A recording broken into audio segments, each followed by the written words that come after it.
तो एकदम सही वीडियो पर आप पहुंचे हो। तुम कितने समय से खेल रहे हो, इसका ट्रांसलेशन मैं अच्छे से सिखा दूंगा आपको। ट्रांसलेशन सीखने के पहले कुछ वर्ड्स का मीनिंग आप जान लो। वर्ड्स का मीनिंग जब तक वर्ड पावर आपका स्ट्रांग नहीं होगा तो कैसे ट्रांसलेट करोगे।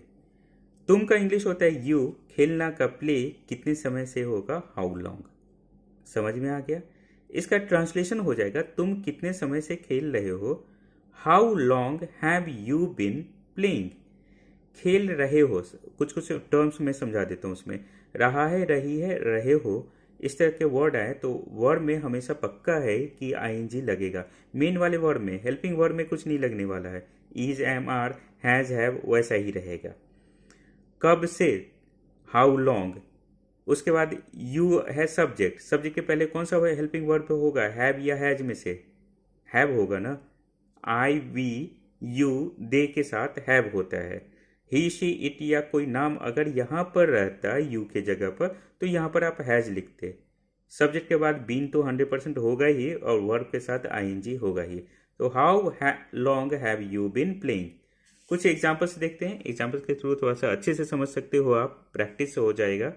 तुम सुबह से खेल रहे हो, you have been playing since morning.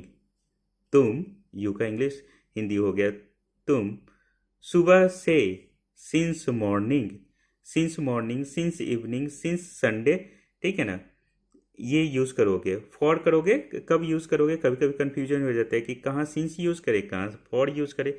For जहाँ पर पीरियड ऑफ टाइम हो, जैसे फॉर 2 आवर्स, फॉर 6 ईयर्स, वहाँ पर फॉर यूज करोगे। जहाँ point of time morning, evening, yesterday, ठीक है ना, ये सब हो तो वहाँ पर सिंस यूज करोगे।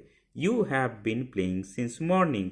तुम सुबह से नहीं खेल रहे हो, यू हैव नॉट बीन। देखो इन दोनों सेंटेंस में बस एक ही डिफरेंस है, नहीं का इंग्लिश यहाँ पर लिख दो आप। हैव या हैज के बाद यू के साथ हैव होगा तो इसके बाद लिख दो नॉट, और थोड़ा भी कुछ चेंज नहीं है। वह कब से रो रहा है, इसका ट्रांसलेशन हो जाएगा since when has he been crying. वह कब से खेल रही है, since when has she been playing.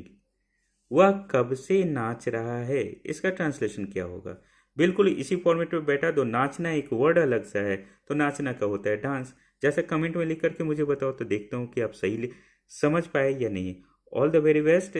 अगर आप इसी तरह से स्पोकन इंग्लिश और English to Hindi, Hindi to English vocabulary, मतलब कि पूरा का पूरा इंग्लिश स्ट्रॉन्ग करना चाहते हो तो चैनल को सब्सक्राइब कर लो।